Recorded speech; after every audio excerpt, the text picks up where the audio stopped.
ಆತ್ಮೀಯ ಸಕ್ಕಸುದ್ದಿ.com ವೀಕ್ಷಕರೇ, ರೈಲ್ವೆ ಪ್ರಯಾಣ ಅನ್ನುವುದೇ ಹಾಗೆ ಮನಸ್ಸಿಗೆ ಬಹಳ ಮುದವನ್ನು ನೀಡುವಂತಹ ಮತ್ತು ರೈಲ್ವೆ ಪ್ರಯಾಣದ ಆನಂದ ದೇಹಕ್ಕೆ ಮತ್ತು ಮನಸ್ಸಿಗೆ ಪ್ರಫುಲ್ಲತೆಯನ್ನು ಕೊಡುವಂತಹದ್ದು. ನಿಮಗೆಲ್ಲ ಗೊತ್ತಿರಬಹುದು, ಕರ್ನಾಟಕದ ಪಶ್ಚಿಮ ಘಟ್ಟಗಳು ನಮಗೆ ಹಸಿರ ಸಿರಿ ಮನಸ್ಸಿಗೆ ಬಹಳ ಆನಂದವನ್ನು ಉಲ್ಲಾಸವನ್ನು ಕೊಡುವಂತಹದ್ದು. ಬೆಟ್ಟ ಗುಡ್ಡಗಳ ಇಳಿಜಾರಿನಲ್ಲಿ ಸಾವಿರಾರು ಎಕರೆ ಪ್ರದೇಶದಲ್ಲಿರುವಂತಹ ಆ ದಟ್ಟ ಅರಣ್ಯದ ನಡುವೆ ಆ ಬೆಟ್ಟ ಗುಡ್ಡಗಳ ಸಾಲಿನ ಬಳಿ ಕಾರವಾರದತ್ತ ಮುನ್ನುಗ್ಗಿ ಹೋಗುವಂತಹ ಆ ರೈಲು, ಅದನ್ನು ನೋಡುವುದೇ ಆನಂದ. ಸೊ ಈ ಒಂದು ಕೊಂಕಣ್ ರೈಲ್ವೆ ಮಾರ್ಗದಲ್ಲಿ ಪ್ರಯಾಣ ಮಾಡಬೇಕು ಅನ್ನುವಂತಹ ನಮ್ಮ ಆಸೆಗೆ ಇಂಬು ಕೊಟ್ಟಿದ್ದು ಸಕಲೇಶಪುರದಿಂದ ಕುಕ್ಕೆ ಸುಬ್ರಹ್ಮಣ್ಯದವರೆಗಿನ ಆ ಒಂದು ಪ್ರಯಾಣದ ಹಾದಿ. ಹೌದು, ಬೆಂಗಳೂರಿನ ಯಶವಂತಪುರ ರೈಲ್ವೆ ನಿಲ್ದಾಣದಿಂದ ಹೊರಟು ಧರ್ಮಸ್ಥಳದತ್ತ ಮುಖ ಮಾಡಿ ಹೊರಟಾಗ ನಮಗೆ ಆ ಒಂದು ಥ್ರಿಲ್ಲಿಂಗ್ ಅನುಭವ ಆಗುತ್ತೆ ಅನ್ನುವಂತಹ ಖುಷಿಯೇ ಸಾಕಷ್ಟು ಮನೆ ಮಾಡಿತ್ತು.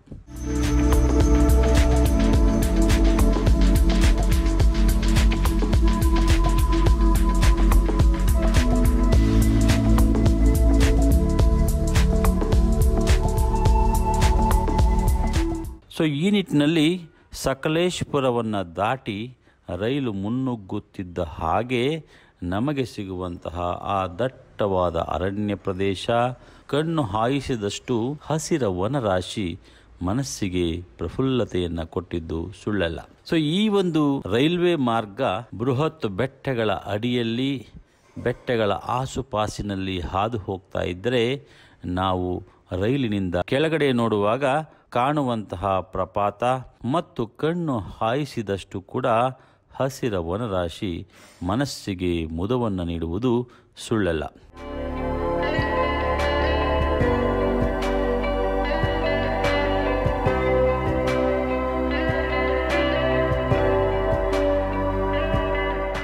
ಒಟ್ಟಾರೆ ಸಕಲೇಶಪುರದಿಂದ ಕುಕ್ಕೆ ಸುಬ್ರಹ್ಮಣ್ಯದವರೆಗೆ ಸುಮಾರು 57 ಸುರಂಗ ಮಾರ್ಗಗಳು ಆ ರೈಲ್ವೆ ಟ್ರ್ಯಾಕ್ ಮೇಲೆ ನಮಗೆ ಸಿಗತ್ತೆ. ಅಂದರೆ ಪ್ರತಿಯೊಂದು ಸುರಂಗ ಮಾರ್ಗವು ಸಿಕ್ಕಾಗಲೂ ಕೂಡ ಇಡೀ ರೈಲು ಕತ್ತಲಾವರಿಸುವಂತಹದ್ದು ಮತ್ತು ರೈಲಿನಲ್ಲಿ ಪ್ರಯಾಣಿಸುವಂತಹ ಪ್ರತಿಯೊಬ್ಬ ಪ್ರಯಾಣಿಕರು ಓ ಎಂದು ಕೂಗುವಂತಹ ಸದ್ದು ನಮಗೆ ಕೇಳತ್ತೆ.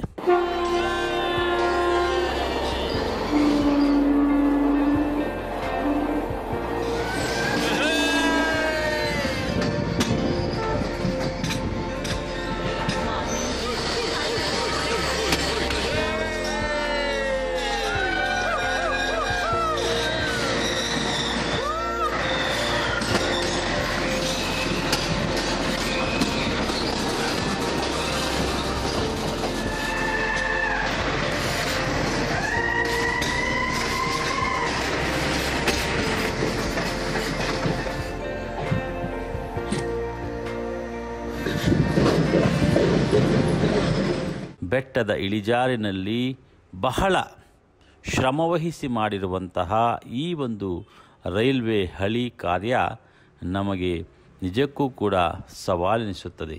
ಯಾಕಂದರೆ ಕೊಂಕಣ್ ರೈಲ್ವೆ ಬಹಳ ಪ್ರಯಾಸಪಟ್ಟು ಮಾಡಿದಂತಹ ಮತ್ತು ಬೆಟ್ಟ ಗುಡ್ಡಗಳ ನಡುವೆ ಕಾರವಾರದತ್ತ ಗೋವಾದತ್ತ ಕೊಂಡೊಯ್ಯುವಂತಹ ಈ ರೈಲು ಮಾರ್ಗ ಅನೇಕ ಪ್ರಯಾಣಿಕರಿಗೆ ಒಂದು ಹೊಸ ಅನುಭವವನ್ನು ನೀಡುವುದರಲ್ಲಿ ಸಂಶಯ ಇಲ್ಲ.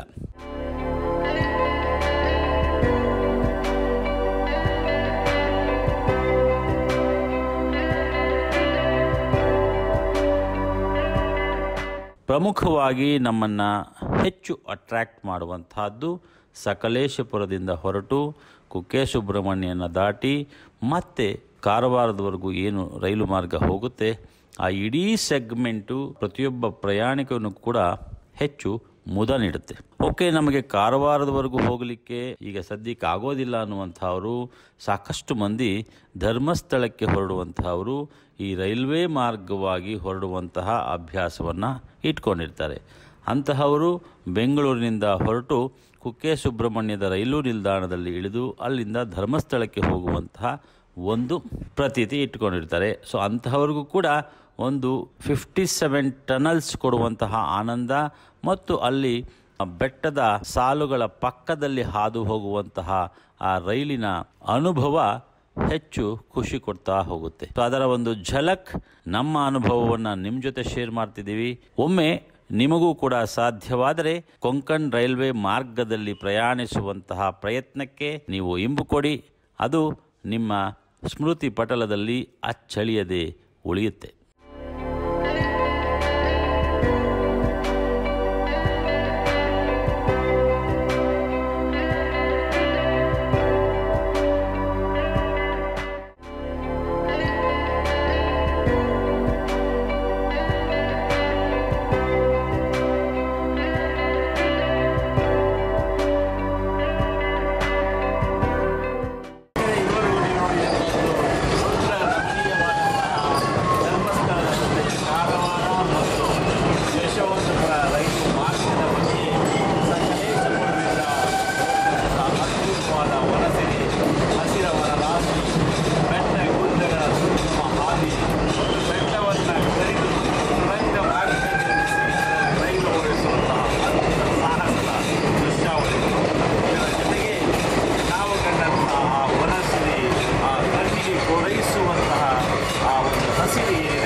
ಮನಕ್ಕೆ ಮುಖವನ್ನು ನೀಡುವಂತಹದ್ದು.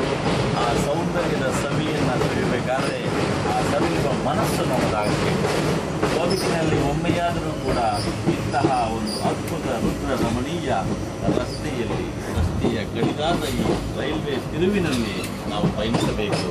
ವೀಕ್ಷಕರೇ, ಎಲ್ಲೆಲ್ಲಿ ನನ್ನ ಹಿಂದೆ ಕತ್ತಲಾವರಿಸುತ್ತೆ ನಾನು ಮಾತಾಡಬೇಕಾದ್ರೆ ಅದೆಲ್ಲವೂ ಕೂಡ ಸುರಂಗ ಮಾರ್ಗಗಳನ್ನು ಕೊರೆದಿರುವಂಥದ್ದು. ದುರ್ಗಮ ಹಾದಿ, ಬೆಟ್ಟ ಗುಡ್ಡಗಳ ನಡುವೆ ಸುರಂಗ ಮಾರ್ಗವನ್ನು ಕೊರೆದು ಈ ಹಾದಿಯನ್ನು ನಿರ್ಮಿಸಲಾಗಿದೆ. ಇದು ನಿಜವಾಗ್ಲೂ ಐತಿಹಾಸಿಕವಾದಂತಹ ರೈಲು ಏನು ಕಾಣೋದಿಲ್ಲ. ಇಡೀ ಕತ್ತಲಾವರಿಸಿ ರೈಲು ಪೂರ್ತಿ ಕತ್ತಲೆ ರೀತಿ ಆವರಿಸಿಕೊಳ್ಳುತ್ತೆ. ಇಂತಹ ಸುರಂಗ ಮಾರ್ಗಗಳು ಹಲವು ಈ ರಸ್ತೆಯಲ್ಲಿದ್ದಾವೆ.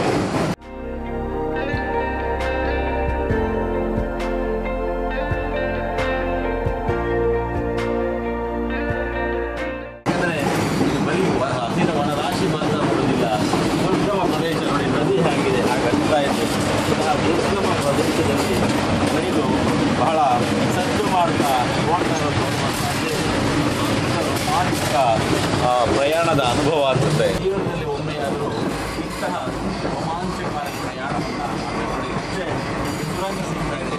ಇಂತಹ ಸುರಂಗಗಳಿಗೆ ಲೆಕ್ಕವೇ ಇಲ್ಲ. ಪ್ರತಿನಿತ್ಯವೂ ಕೂಡ ವಾರಕ್ಕೆ 3 ದಿನ ಮಾತ್ರ ಈ ರಸ್ತೆಯಲ್ಲಿ ರೈಲು ಓಡುತ್ತೆ. ಕಾರವಾರದಿಂದ ಯಶವಂತಪುರ, ಇದು ಬಂದಾಗ ಪ್ರಯಾಣಿಗಳೆಲ್ಲ ಸದ್ದನ್ನು ಕೇಳಿಸ್ತಾ ಇರಬೇಕು. ಯಾಕೆಂದರೆ ಅವರೆಲ್ಲರೂ ಕೂಡ ಆ ಬೆಂಗಳೂರಿನಂತಹ ಯಾಂತ್ರಿಕ ಬದುಕಿನ ನಡುವೆ ತೆಗೆದುಕೊಳ್ಳುವಂತಹ ಒಂದು ದೊಡ್ಡ ರಿಲೀಫ್ ಇದಾಗಿದೆ. ಹಾಗಾಗಿ ಬನ್ನಿ ಮತ್ತೆ ಈ ಸೌಂದರ್ಯವನ್ನು ಸವಿಯೋಣ. ಈ ಸೌಂದರ್ಯದ ಜನರಿಗೆ ನಾವು ಮಕ್ಕಳಾಗಿ ಉಳಿಯೋಣ ಅನ್ನುವಂಥದ್ದೇ ಈ ಕಾರ್ಯಕ್ರಮದ ಉದ್ದೇಶ.